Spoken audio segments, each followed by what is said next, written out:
Os grandes nomes da música internacional, eles não se põem a serviço de nenhum político. Exatamente. Perceba que o Stevie Wonder, o Paul McCartney, o John Lennon, sei lá, o George Harrison, ou os modernos, o Bruno Mars, a Adele, a Rihanna, os grandes nomes, o Coldplay, eles não gravitam em torno de um nome político. Eles se recusam, eles são nomes, são maiores. No Brasil, o que aconteceu no Brasil é que todos passam a gravitar em torno de Lula. Essa é uma questão que eu tenho a criticar dessa geração, que é a geração pré-68, que seriam os grandes dinossauros da cultura, né? A contracultura, ela trouxe algumas coisas interessantes, assim, Godard, Glauber, são artistas que mais falam do que realmente produzem na música, no cinema. Então, é muita fala, muito protagonismo de entrevista. É a geração Pasquim, aquelas entrevistas gigantescas do Pasquim. Então, eu fui pesquisar como que se gerou essa situação da crítica, do pensamento crítico, artístico no Brasil, para eu tentar entender também o meu papel, como que eu sou visto, como que eu fui criticado, por que é assim o Brasil, essa explicação. Então, mas é que eu vejo que os artistas internacionais, eles se protegem. O Bob Dylan, por exemplo, por mais que ele se posicionou sempre, mas ele nunca gravitou em torno de... Entendeu? Isso é uma marca, talvez, terceiro-mundista. Você pega um Gabriel Garcia Marques, que é o maior escritor do mundo, é uma coisa linda o trabalho. Um cara baba-ovo pro Fidel Castro, na boa, merece. Sabe? Ou quantos pagaram pau para o Stalin ou para o Mayakovsky, quando pagou pau para o Stalin, ele perdeu, ele sofreu, ele é um poeta, quem devia pagar pau é o Stalin para o Mayakovsky, não o contrário. Então, o que eu acho, o nosso Jorge Amado também, quando esses artistas se filiam e entram para o pragmatismo político, ele perde o seu poder de corte, de crítica, entendeu? Ele fica vendido numa situação... A gente perde o olhar de fora, né? Exatamente. O olhar poético de fora. Mas isso é uma opinião, sabe? Não é uma coisa que eu estou aqui criticando meus colegas ou o posicionamento imagina, não sou ninguém. Mas eu olhando de fora, assim, eu acho que há um prejuízo dos artistas quando eles se põem a serviço de... A política é podre, a política não vale nada, a arte não. A arte, ela sobrevive na sua grandeza, que não é porque o Garcia Marques se filiou, ajoelhou para o Fidel Castro, que ele se tornou grande escritor. É o contrário, né? Então, a minha geração, ela é uma geração que, quando entra em cena, a gente é desimportante. A nossa geração. Quem somos nós? Sou eu, o Djavan, o Alceu, o Geraldo Azevedo. Nós somos uma geração... A Rita Lee é anterior. A Rita Lee, ela é beneficiária do pré-68, ela faz a ponte. A Rita Lee, quando ela desembarca no pós-68, ela é o grande nome, a Rita Lee. Realmente é muito importante o trabalho dela.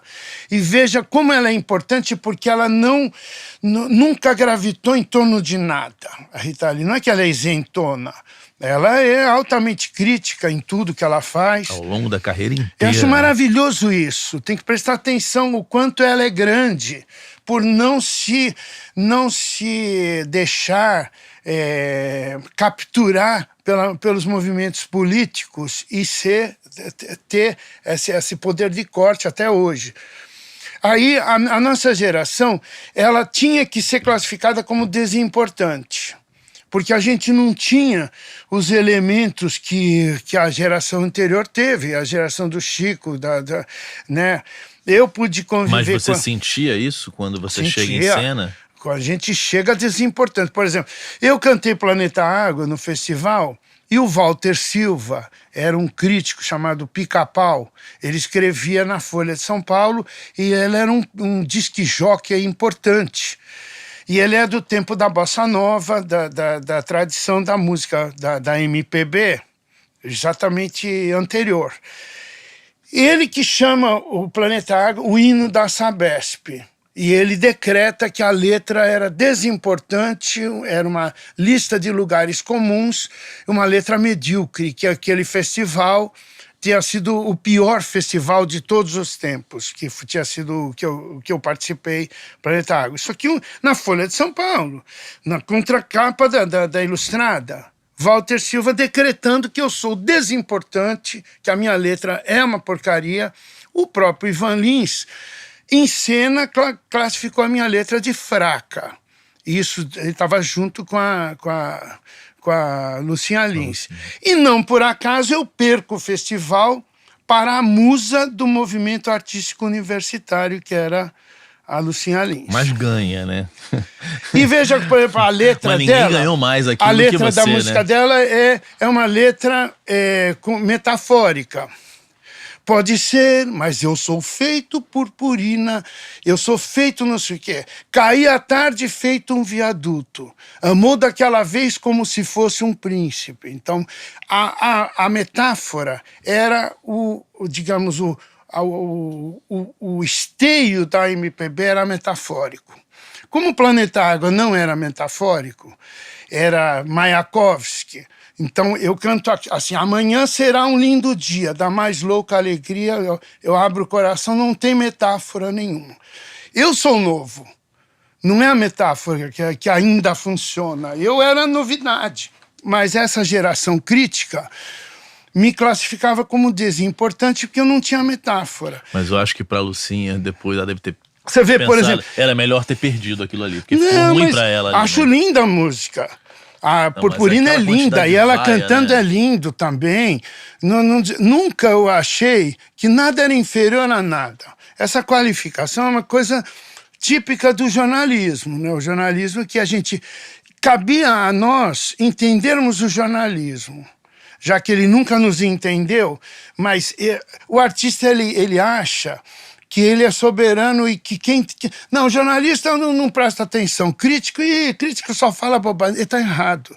Tem que estudar a história do colunismo, história do pensamento crítico no Brasil, como que se gerou isso. O artista tem que ter mais cultura de jornalismo, tem que se interessar pelo adversário, se interessar vamos dizer, por quem está ali classificando o trabalho da gente. E a gente tem esse vício de achar que a gente é fodão e que o jornalista não tem nada para dizer. Não, é importante ir lá saber por que as razões dessa natureza crítica no Brasil. Para você entender o que fizeram com o Vandré, o que fizeram com o Vandré, por exemplo, ele chegou a um ponto, ele era o maior de todos. O Vandré era um absurdo, a qualidade do Vandré é um negócio que eu me emociono profundamente. As letras, por exemplo, a letra do Disparada é uma coisa inacreditavelmente bela, né? E o caminhando e cantando e seguindo, aquilo é lindo. É uma figura que sobe com um violão. Como é que neutralizaram esse cara? Como é que o Gil e Caetano isolaram ele? Esse cara tá muito chato, sabe? Então, esse papo de esquerda. Nós, já estamos sofrendo, estamos sendo presos, tudo. Não é hora desse cara ficar cobrando. E o Vandré virou um cara muito militante e se tornou persona não grata. Então é importante entender o que fizeram com o Vandré. O que o Gil e Caetano fizeram com o Vandré? Botaram ele de lado? Por que nunca deram valor pro Taiguara? Porque ficou muito chato também. Então tudo isso a gente tem que entender para entender por que o Brasil é assim. Por que o Brasil fez o que fez com o Simonal. São 4 biografias do Simonal que é estarrecedor. O Simonal foi muito imprudente. Ele foi no Pasquim enfrentar o Jaguar em fio, aqueles caras de peito aberto, se achando. E, aí deu o que deu, né? Acabaram com o cara, acabaram com a vida do cara, porque o cara, ele tinha muita opinião, ele era muito... ele era muito reativo, por exemplo, ele era... O grande defeito do Simonal, ele era contra a maconha. Ele não gostava de maconheiro. Então, isso foi um defeito grave, que ele não devia ter se metido nos costumes dos outros. Então, ele não gostava de quem usava maconha. E, pô, Caetano e Gil chegam com uma coisa nova, uma estética toda nova. E ele, sabe, foi ser crítico numa área mais perigosa do que ele imaginava, entendeu?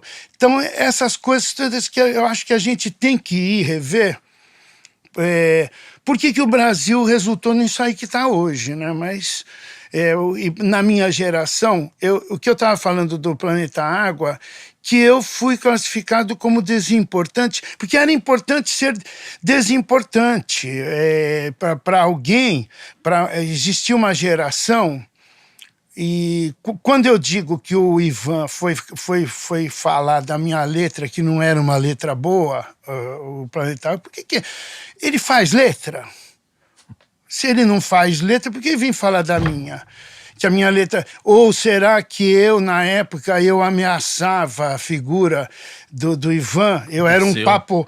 E é um além. pianista também, né? Mas hoje eu não tenho nenhum tipo de rancor, nada. Foi um pensamento que ele falou na época, perguntaram se ele gostava de Planetário. Como o Rick Wakeman adorou, para mim ficou desimportante o Ivan. Mas depois eu pude fazer show com ele, é um querido, putz, um cara ele é meu ídolo. Eu queria ser o Ivan Lins, quando ele cantava Amor é o Poder e cantava as canções, era maravilhoso. Nossa. Você tirava coisas dele também, Nossa, eu imitava o Antônio Adolfo também, com a Brazuca, né, o Antônio Adolfo.